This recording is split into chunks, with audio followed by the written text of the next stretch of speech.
오늘의 주요 뉴스입니다. 기시다 후미오 일본 총리가 방한 마지막 날인 오늘 양국 경제 협력을 강화하고 교류를 확대하기로 했습니다. 글로벌 공급망 재편에 대한 공동 대응 방안과 반도체 등 첨단 산업 협력이 필요하다는 데 공감을 이뤘습니다. 정부가 인공지능, 모빌리티 등 첨단 분야 육성을 위해 글로벌 혁신 특구를 조성합니다. 글로벌 표준에 맞는 한국형 혁신 클러스터를 만들겠다는 계획입니다.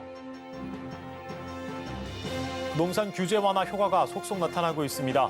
특히 생애 최초 주택 구입자에게 인기가 높은 전용 면적 60제곱미터의 분양가는 3.3제곱미터당 2천만 원을 돌파했습니다. 정부가 디지털 헬스케어를 바이오 헬스 산업의 7대 핵심 분야로 포함하면서 제약 바이오 기업들이 너도 나도 디지털 헬스케어 분야에 뛰어들고 있습니다.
시청자 여러분 안녕하십니까? 센 경제 라이브 시작합니다.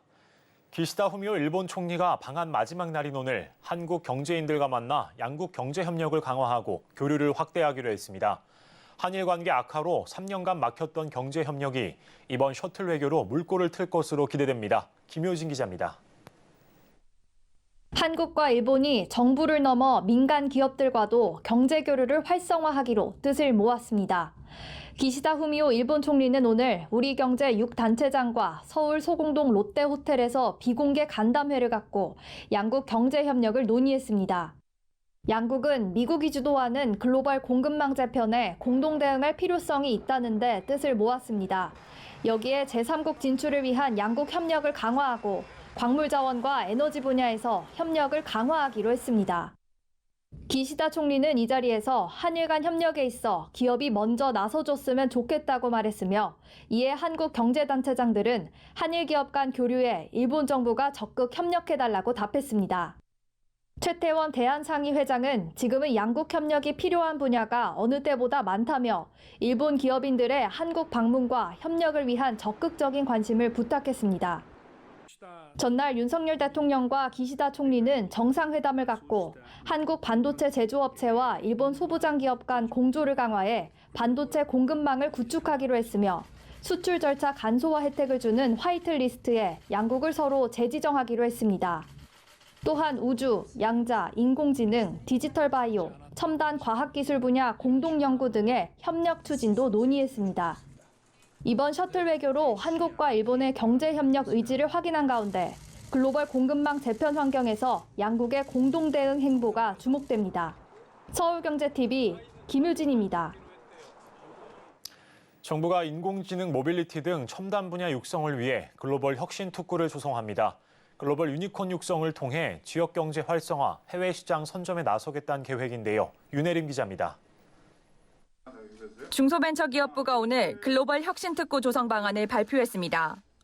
실증부터 사업화까지 글로벌 표준에 맞는 한국형 혁신 클러스터를 만들겠다는 계획입니다.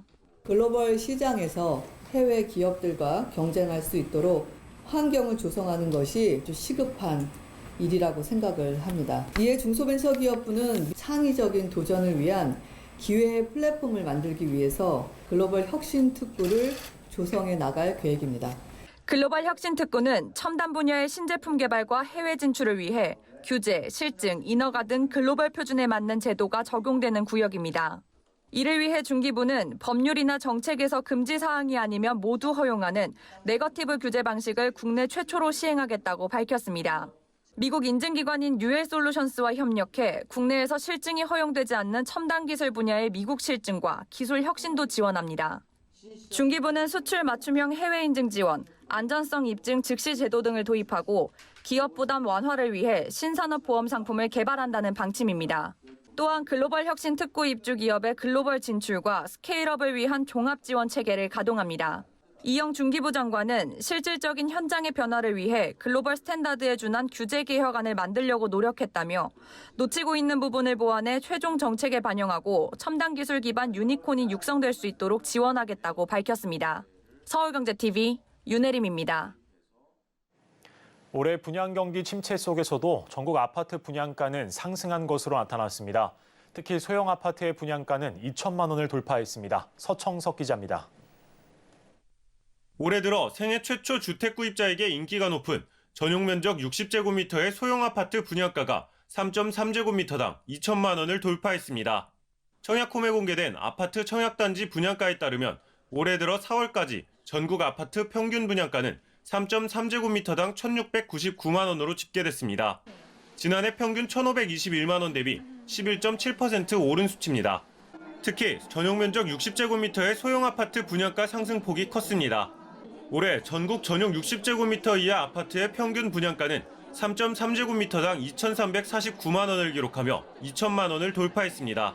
지난해 1,938만 원 대비 21.2%, 2017년 1,198만 원에 비해서는 96.1%나 급등한 겁니다.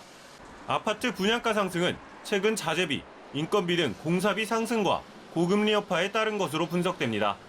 소형 아파트 외에도 연초 규제 지역 해제로 분양가 상한제 적용 지역이 강남, 서초, 송파, 용산구 등 4곳으로 대폭 축소돼 고분양가 단지가 속출하고 있습니다. 주택도시보증공사가 사실상 분양가를 통제하던 고분양가 관리 지역도 연초 대규모 규제 지역 해제에 따라 강남 3구와 용산구로 축소돼 이들 4곳을 제외하고는 사실상 분양가 책정에 제약이 없어진 상태입니다. 그러면서 올해 수도권 아파트 3.3제곱미터당 분양가는 평균 1,934만 원을 기록하며 지난해보다 9% 더 올랐고 지방 아파트도 지난해 3.3제곱미터당 평균 1,371만 원에서 올해 1,476만 원으로 7.7% 상승했습니다. 서울경제TV 서청석입니다. 보험 시장에서 보험 대리점 GA채널의 비중이 갈수록 커지고 있습니다. 시장이 GA채널 중심으로 재편되고 있다는 분석이 나오면서 대형 보험사들도 GA 강화에 본격 나서고 있는 모습입니다. 김미영 기자입니다. 다양한 보험 상품을 비교하고 판매할 수 있는 GA채널의 영향력이 커지고 있습니다.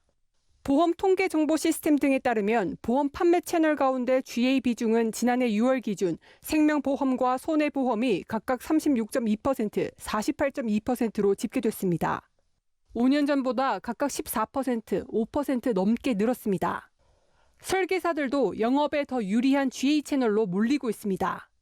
지난해 보험 설계사 59만 명 중 GA 소속 설계사 수는 약 25만 명으로 전년보다 0.7%포인트 늘었습니다. 같은 기간 한 보험사에 소속된 전속 설계사는 약 16만 명으로 4.4%포인트 감소한 것과 대조적입니다. 최근 GA 채널의 영향력이 커진 건 소비자들의 높아진 보험 상품 비교 욕구와 보험사들의 비용 절감 효과가 맞물린 결과라는 설명입니다. 전속 채널을 유지를 하려고 하면 판매가 안 되더라도 이게 고정 비용이 계속 지출이 되는 GA 채널을 통해서 이렇게 판매를 하면 상품 판매에 대한 대가만 이렇게 지불하는 그 양쪽의 효과가 다 있다고.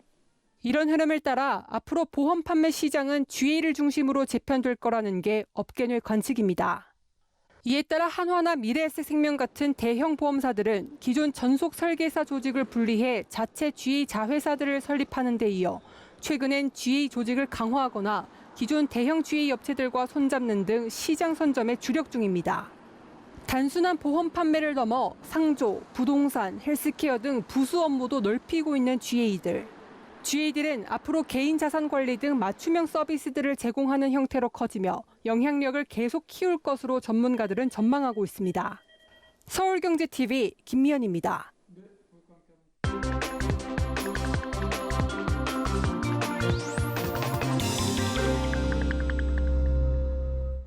서정덕의 JD모건 보도본부 증권부 서정덕 기자와 함께합니다. 어서 오십시오. 예, 안녕하십니까. 예, 오늘도 숫자부터 보고 가시죠. 예, 다양한 숫자가 나오고 있는데요. 오늘은 숫자가 아니라 물음표를 한번 골라보도록 하겠습니다. 네, 오늘은 또 숫자가 아니라 물음표를 골라주셨는데 예. 물음표는 어떤 의미일까요? 물음표의 의미 그대로를 좀 전달을 해야 될 것 같습니다. SJ증권발 주가 폭락 사태가 지금 계속 이어지고 있잖아요. 예. 대규모 주가 조작 의혹이 불거졌고요. 연루된 인원들이 그리고 연루된 의혹들이 자꾸 일어나면 계속해서 커져가고 있는 상황입니다. 자, 어디까지 어떤 인물이 어떤 방식으로 나올지 몰라 지금 물음표를 한번 가지고 와봤습니다. 네, 들여다보면 마치 피라미드 구조같이 만들어져 있는 듯한 느낌을 받는데요. 이 생각보다 더욱 크고 조직적으로 보이는데 예. 이 주가 폭락 전 대주주 혹은 가족들의 매도 사실이 새롭게 확인되고 있다고 들었습니다. 예, 일단 가장 크게 이슈가 됐던 건 김익래 다우 키움그룹 회장인데요. 지난주 예. 목요일이었죠. 5월 4일에 긴급 기자회견을 열고 경영에서 물러나겠다는 의사를 밝혔습니다. 한마디로 이제 전 회장이 된 거고요. 법적인 문제는 없었다는 점을 분명히 했습니다. 특히 강조한 건 김 회장은 법적인 문제가 없었다는 점을 다시 한번 분명히 한 거고요. 예. 그런데 주가를 띄기 전에 주식을 추가로 사들인 것들 그리고 주가 띄우기 세력들을 대주주 입장에서 과연 인지하지 못했느냐 이런 부분 등은 석연치 않은 부분으로 남고요. 또 김 회장의 사위가 주가 조작 일당 김모 씨와 친분을 쌓았다는 의혹도 현재 남아있는 상황입니다. 네, 이런 상황에서 서울가스와 선광 등도 이 총수일가의 매도가 있었다면서요. 예, 김영민 서울가스 회장의 아내 김순미 씨 그리고 세 자녀는 지난 3월 15일부터요. 지난달 18일까지 수십 차례에 걸쳐서 약 3만여 주 지분의 0.6%를 장내에서 매도를 했습니다. 예. 당시 서울가스 주가가 48만 원 전후를 오가고 있었는데요. 약 150억 원의 대금이 매도 금액으로 들어왔을 것으로 현재 추정이 되고 있습니다. 또 김영민 회장도 이슈가 됐죠. 주가 폭락 전인 지난달 17일입니다. 자신의 지분 10만여 주를 시간 외에 매도해서 무려 457억 원을 확보를 한 것으로 알려지고요. 또 김진철 부사장 10일에 1,029주를 매도해서 약 5억 원의 대금을 받았고요. 다른 임원 6명도 지난해부터 올해까지 13차례에 걸쳐 각각 수백 주를 매도한 것으로 나타나고 있는 상황입니다. 또 서울가스의 형제 회사로 불리는 게 대성홀딩스고요. 이번에 같이 이슈가 됐잖아요. 역시나 주가 폭락 전이 지난해 8월과 11월 또 올해 1월과 3월 서울가스 주식 총 47만 주를 시간 외의 거래로 매도를 했거든요. 대성홀딩스가 이 기관 걷어들인 매각 대금만 무려 1,601억 원에 달하고 있습니다. 또 선광 역시 주가 상승 속에 지분을 팔아서 수백억 원의 현금을 만든 것으로 나타났는데요. 심정구 명예회장을 비롯해 친인척 5명이 지난해 15만 1,482주를 매각해서 약 130억 원의 현금을 확보한 것으로 지금 파악이 되고 있습니다. 정재계 인사들도 연루되어 있다고 하던데요. 그렇죠. 문재인 정부 시절에 청와대에서 행정관을 지낸 뒤에 3년 전부터 국회 공직자윤리위원으로 재직한 장모위원이 있습니다. 예. 이번 사태 핵심 인물인 라덕연 대표가 있어요. 라덕연 대표 측근으로 활동하며 적극적으로 투자자를 유치한 것으로 현재 확인이 되고 있고요. 박연수 전 특검이 또 나왔거든요. 라덕연 대표의 법인 2곳의 법률 자문을 맡은 것으로 나타났는데 논란이 좀 되고 있습니다. 이에 대해서 박 특검 측은 법률 대리인을 통해 입장문을 냈는데요. 두 회사 모두 레저 관련 사업을 하는 기업으로만 알았다고 해명을 하기도 하고 있습니다. 또 이중명 아난티 전 회장 투자 모집에 가담한 정황이 포착되고 있습니다. 또 병원장 등 여러 연루자가 있는데요. 정재계 이곳저곳에서 꼬리에 꼬리를 물고 계속해서 나타나고 있는 상황입니다. 이렇게 다양한 인물들이 연루되어 있는 가운데 이 주가 조작 정보가 미리 새내간 것 아니냐는 의혹도 나오고 있습니까? 그렇습니다. 지금 제가 쭉 열거를 해드렸는데 이걸 다 우연으로 받아들이기는 너무 기가 막힌 우연이라고 다들 받아들이는 것 같아요. 그렇죠. 우연치고는 타이밍이 너무나 절묘했다는 거죠. 예. 그리고 주식 거래를 해보신 분들은 당연히 아실 겁니다. 내 돈 소액만 들어가도 HTS를 수시로 판단을 하게 되고요. 수시로 확인을 하게 되고요. 아니면 네이버 증권창이든지 여기저기 들어가서 하나둘씩 확인을 하게 됩니다. 시세를 자주 보게 된다는 거죠. 흐름에 신경을 쓸 수밖에 없다는 건데 그 많은 주식을 들고 있는 대주주들이 과연 이렇게 시세 변동이 꾸준하게 일어나고 계속해서 우상향을 하고 있었는데 전혀 모르고 신경을 쓰지 않을 수 있었겠느냐 이런 지적들이 나오고 있고요. 특히 금융위원회는 4월 초에 주가 조작 관련 제보를 받고 같은 달 4월 중순부터 조사에 착수를 했는데 조사 전문기관 금감원과는 구체적인 정보를 공유하지 않은 것으로 지금 파악이 되고 있습니다. 금융위가 조사에 나선 이후 공교롭게 대주주들의 시간 외 매도 방식 혹은 장내 매도를 통한 주가 매도가 조금 전에 나왔다고 말씀드렸잖아요. 그러다 보니 금융위도 사정 당국의 칼날을 피하기는 좀 어렵다. 이런 이야기들이 현재 나오고 있습니다. 예. 이에 국민의힘 윤창현 의원이 주가 조작 등 증권 범죄에 가담한 자에 대해 최대 10년 동안 주식 거래를 하지 못하게 하고 금융상장사 임원 취직을 제한하는 내용을 담은 증권 범죄 원 스트라이크 아웃제 법안을 발의하겠다고 밝혔고요. 오는 목요일에는 국회 정무위원회 현안 질의가 이어질 예정입니다. 이곳에서 이번 문제에 대한 재발 방지 방안 등의 논의가 있을 것으로 보입니다. 네. 자, 최근에 보시면 앵커도 아시겠다시피 예. 방대한 양의 지금 자료가 그리고 정보가 지금 나오고 있는 상황입니다. 예. 뉴스가 방대해지고 있는 거죠. 이 가운데 본질이 좀 희석이 되고 있는 모습들도 종종 보입니다. 중요한 것은 무엇이겠습니까? 피라미드 다단계로 수년간 철저하게 이루어진 주가 조작일 겁니다. 원인을 규명하고요. 철저하게 파헤쳐서 재발 방지에 힘써야 하는 상황이라는 것을 잊지 말아야 할 때인 것 같습니다. 예, 오늘은 여기까지 듣도록 하겠습니다. 보도본부 증권부 서정덕 기자였습니다. 오늘 말씀 고맙습니다. 고맙습니다.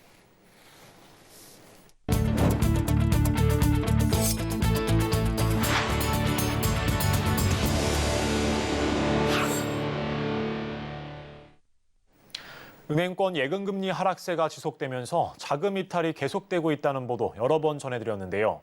최근 금리 인상 환경이 급격하게 사라지고 있어 이른바 머니무브가 지속될 거란 전망이 짙어지고 있습니다. 김수빈 기자의 보도입니다. 은행권 예금 규모가 눈에 띄게 감소하고 있습니다. 금융권에 따르면 5대 은행의 지난달 정기 예적금 잔액은 805조 7,827억 원으로 전달보다 4,443억 원 느는 데 그쳤습니다. 지난 3월 10조 원이 넘게 증발했던 것과 비교하면 분명 증가세지만 지난해 11월 기준으로 본다면 21조 원 넘게 빠져나간 셈입니다. 또 언제건 자유롭게 입출금이 가능한 요구불 잔액은 608조 원 수준으로 전월보다 10조 원 규모인 1.2% 감소했습니다. 시중에서 이탈한 자금은 주식이나 채권 등으로 유입되는 분위기입니다. 금융투자협회 집계를 보면 이 기간 증시 대기성 자금으로 분류되는 투자예탁금은 지난해 12월부터 꾸준히 증가해 지난달 들어서는 50조 원대를 넘어섰습니다. 이 같은 상황을 본다면 예금 금리의 매력을 느끼지 못한 소비자들이 은행권을 떠나고 있는 것으로 해석됩니다. 실제 5대 은행 정기예금 대표 상품의 금리는 기준금리를 밑돌고 있고 심지어 2%대 금리까지 등장했습니다. 문제는 예금 금리는 당분간 하락할 것이란 전망이 나오는데 금리 인상 요인이 사라지고 있는 것이 주요 배경입니다. 은행채 등 시장 금리가 하락하면서 자금 조달의 어려움이 비교적 해소됐고 금융당국이 지난해부터 주문한 과도한 수신 경쟁 자재를 지금까지도 이어오고 있어서입니다. 예금 금리를 지금 당장 올리거나 할 이유가 없는 거죠. 자금이 많이 필요하면 금리를 많이 올려서 자금을 좀 주사를 해야 되는데 지금 당장은 수요가 많이 없는 것 같거든요. 일각에서는 한국은행 기준금리 인하가 주요 변수가 될 수 있다고 보고 있습니다. 하지만 두 차례 금리를 동결한 한국은행은 앞으로도 금리를 동결할 것이라는데 더 무게가 실리고 있어 연내 예금 금리를 올리기에는 한계가 있을 거란 전망이 더 우세합니다. 서울경제TV 김수빈입니다. 제약바이오 기업들이 줄줄이 디지털 헬스케어 분야에 출사표를 던지고 있습니다. 윤석열 대통령의 미국 국빈 방문 경제사절단에 디지털 헬스케어 기업들이 역대 최대 규모로 참여하는 등 정부가 관련 산업 육성에 강한 의지를 보이고 있기 때문인데요. 보도에 서지은 기자입니다. 정부가 디지털 헬스케어를 바이오 헬스 산업의 7대 핵심 분야로 포함하면서 제약바이오 기업들의 관련 분야 신사업이 활기를 띠고 있습니다. 디지털 헬스케어는 의료 분야의 정보통신 기술을 결합해 개인별로 맞춤 건강관리, 돌봄 서비스 등을 제공하는 것으로 유전 정보 분석, 원격 의료, 디지털 치료제 등을 포괄하는 개념입니다. 올해 정부는 제약바이오 산업 육성 지원 종합계획에서 바이오 디지털 헬스 글로벌 중심국가로 도약하겠다는 목표를 내세웠습니다.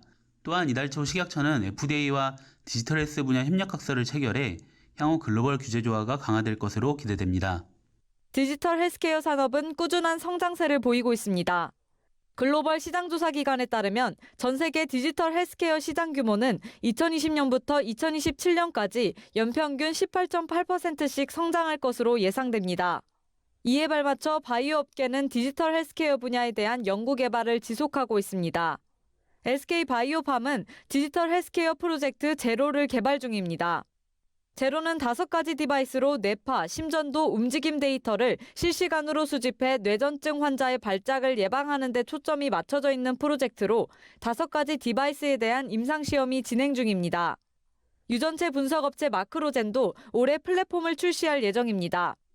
해당 플랫폼에선 자신의 피부 및 모발, 운동, 영양소 등에 대한 정보부터 암 발생 위험 예측까지 유전자 분석을 통해 얻을 수 있는 데이터를 제공받을 수 있습니다. 한편 식품의약품안전처가 불면증 개선용 소프트웨어를 디지털 치료제로 허가한 가운데 전통제약사 한미약품도 KT와 손잡고 알코올, 니코틴 등 중독 관련 디지털 치료제 개발에 속도를 내고 있습니다. 서울경제TV 서지은입니다. 국내 패션 시장이 해외 고가 브랜드들의 격전지가 되고 있습니다. 신명품으로 불리는 해외 컨템포러리 브랜드들이 소비자로부터 큰 인기를 누리면서 업계도 새 해외 브랜드 발굴에 몰두하는 모습입니다. 이지영 기자입니다. 패션업계 신명품 바람이 더욱 거세지고 있습니다. 신명품은 에르메스, 루이비통, 샤넬 등 정통 명품 브랜드가 아닌 해외 고가 브랜드를 의미합니다. 모바일 패션 플랫폼 에이블리는 지난달 해외 컨템포러리 브랜드 거래액이 지난해 5월 론칭 시점 대비 450% 성장했고 신규 고객은 약 4.8배 늘었다고 밝혔습니다. 삼성물산은 경기 침체 상황에도 해외에서 들여온 신명품 효과로 실적에 날개를 달았습니다. 삼성물산 패션 부문의 올해 1분기 매출은 지난해 동기보다 11% 늘었고 영업이익은 36% 급증했습니다. 특히 전체 매출 중 해외 브랜드 비중이 30%에 달했고 대표적 신명품으로 꼽히는 아미의 매출은 지난해 같은 기간보다 50% 뛰었습니다. 명품보다는 아래 가격대면서도 실생활에서 코디하기 좋은 의류로 구성되어 활용도가 높다는 것도 소비자들로부터 인기를 얻고 있습니다. 신명품 브랜드가 대박을 이어가자 패션업계는 해외 브랜드 모셔오기에 분주한 모습입니다. 이미 해외 브랜드로 재미를 본 삼성물산의 경우 신명품 포트폴리오를 강화하고 새로운 간판 발굴에 나섰습니다.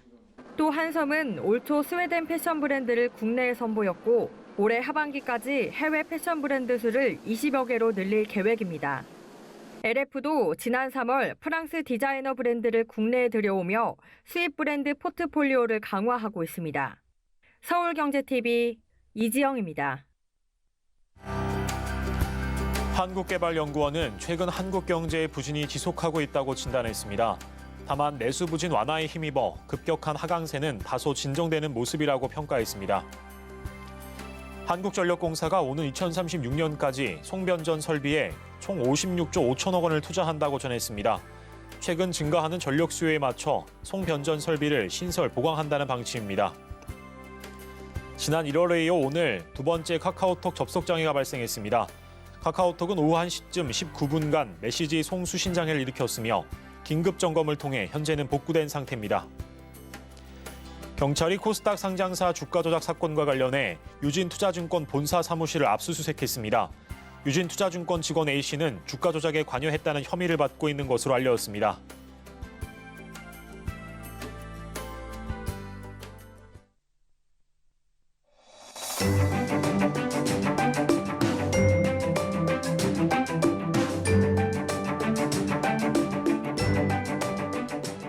안녕하세요. K웨더 라이프스타일 예보 박유라입니다. 오늘 맑고 따스한 날씨를 보였는데요. 내일도 비슷하겠습니다. 낮 기온 서울이 24도, 대구는 26도까지 오르겠고요. 그만큼 일교차도 크게 벌어지겠습니다. 하늘은 계속해 맑겠습니다. 다만 중서부 지역은 먼지 농도가 나쁨 단계까지 오를 수 있겠습니다. 다음은 자세한 지역별 내일 날씨입니다. 중부지방 아침 기온 대전 9도, 춘천 8도로 쌀쌀하게 시작해 한낮에는 25도 안팎까지 오르겠습니다. 동해안 아침 기온 10도 선으로 싸늘하겠고요. 낮에는 속초 23도, 강릉은 24도를 보이겠습니다. 남부지방의 낮 기온 광주 25도, 부산 22도로 따스하지만 아침 저녁에는 쌀쌀해 일교차가 크겠습니다. 바다의 물결은 남해상으로 최고 3.5m까지 매우 높게 일겠습니다. 당분간 별다른 비 소식은 없고요. 일교차 큰 봄 날씨가 이어지겠습니다. 날씨였습니다. 이상으로 센 경제 라이브를 마치겠습니다. 시청해주신 여러분 고맙습니다.